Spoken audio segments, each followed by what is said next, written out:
folks, this is all the fruit. I'm in the city of Mannheim in southwestern Germany on the hunt for rare nightshade species. Well, nightshade, the genus Solanum, is a tropical or subtropical genus, mostly at least. So throughout Germany you can basically find two species in the wild. The black nightshade, Solanum nigrum, and the bittersweet nightshade, Solanum dulcamara. However, in and around the city of Mannheim, there are a lot more different Solanum species. I get confused every time I start counting them, but yeah, we have somewhere between 10 and 15 different species, forms and varieties of Solanum in the city of Mannheim. That's because, well, Mannheim has a very mild climate. It's one of the warmest cities of Germany.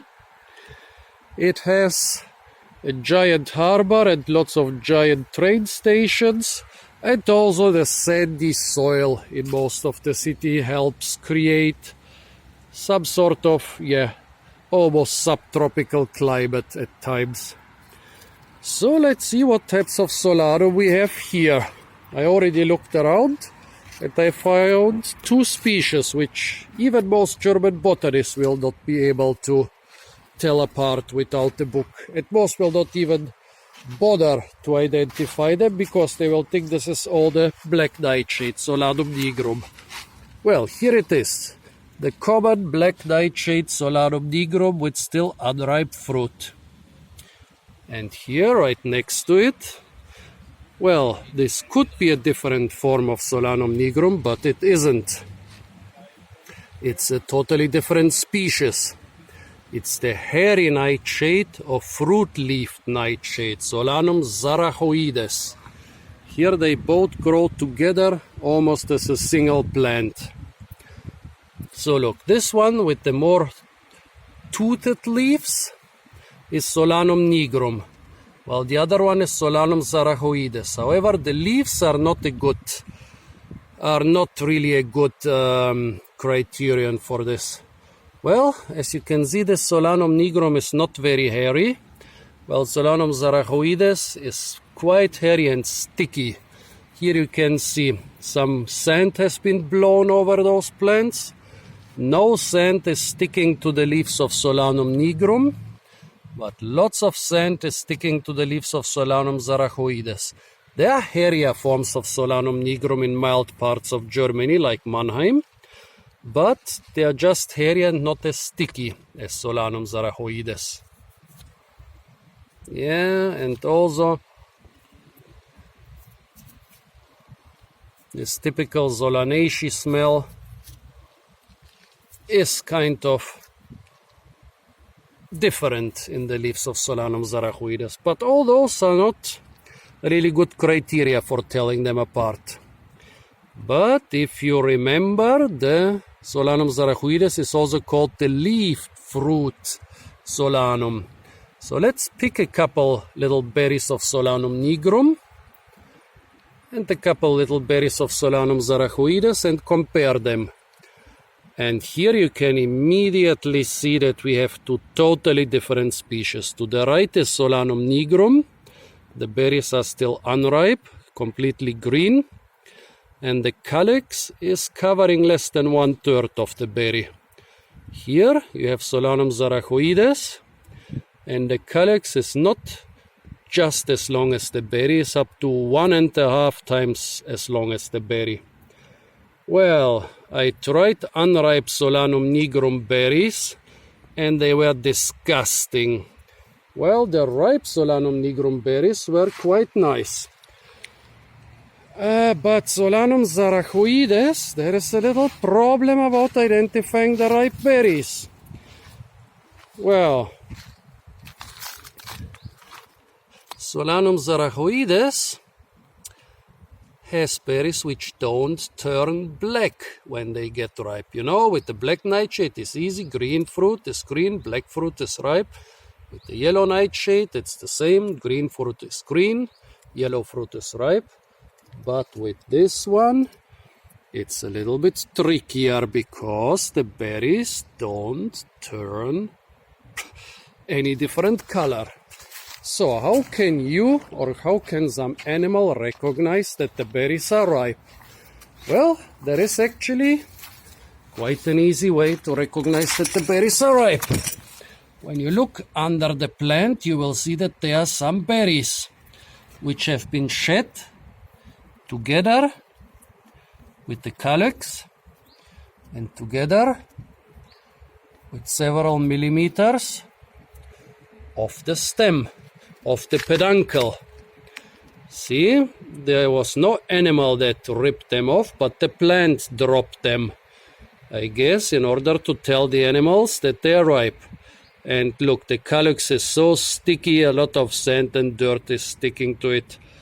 Well, as you can probably tell, Solanum is a ruderal genus in Europe, growing mostly in quite unsavory places.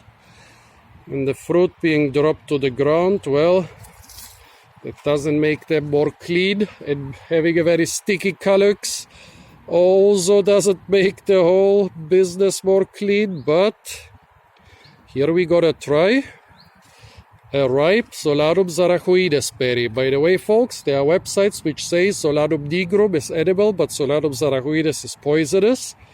So please don't eat Solanum sarachoides. I'll just do it for the video. In most parts of the world, Solanum nigrum is much more common. If you want to eat Solanum berries, eat ripe Solanum nigrum berries, but stay away from species like Solanum sarachoides. Maybe it's poisonous, maybe it's not, but don't take the risk, like me.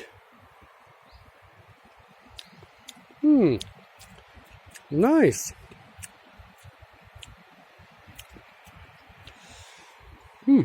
Very sweet. Tastes like a mixture between some kiwi and some candy.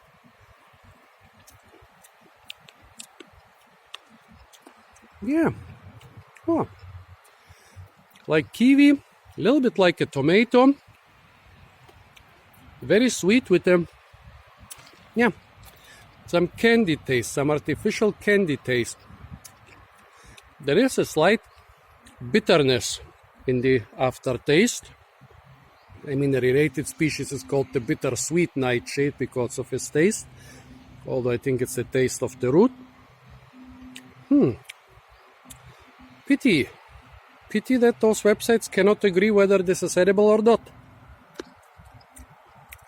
Oh yeah, now I know what it tastes like.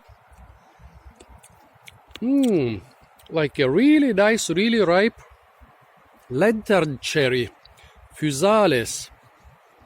Yeah, not like those physalis you get in the supermarket. They are not that tasty and flavorful. But there are some small edible physalis species. When they are really ripe, the fruit approach the taste of this. This is really a tasty berry, folks. I think the internet should agree whether this is edible or not, because it definitely is very tasty. Here there are a couple fruit which have not been dropped yet, but they really look ripe. The calyx is already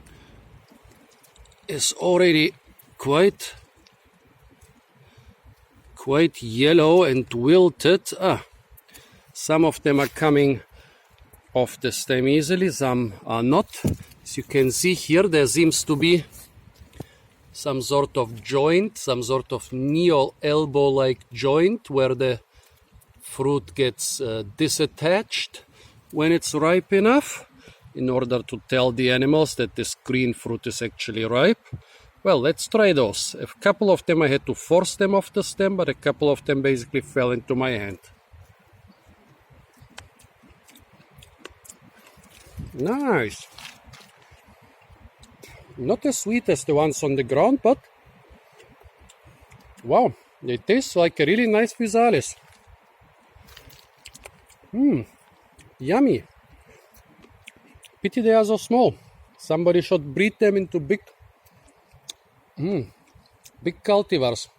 The aftertaste is a little bit unpleasant. Also, when I lick my fingers, which got the sticky substance from the calyx, which is probably the same as the sticky substance on the leaves. Yeah, phew. Phew. Yeah, folks, eat the berries, they are really tasty, but the calyx and the leaves and everything, even if you just lick or suck at them, phew, they are horribly bitter. What a contrast. So this plant is very particular what it wants eaten. It wants its fruit eaten, but not its leaves. Okay, folks, this was the leafy fruit nightshade, Solanum sarachoides, a surprisingly tasty fruit. Stay tuned for a lot more Solanum species from the, junkyards and other unsavory places of Mannheim. And don't forget to like, share, comment, and subscribe.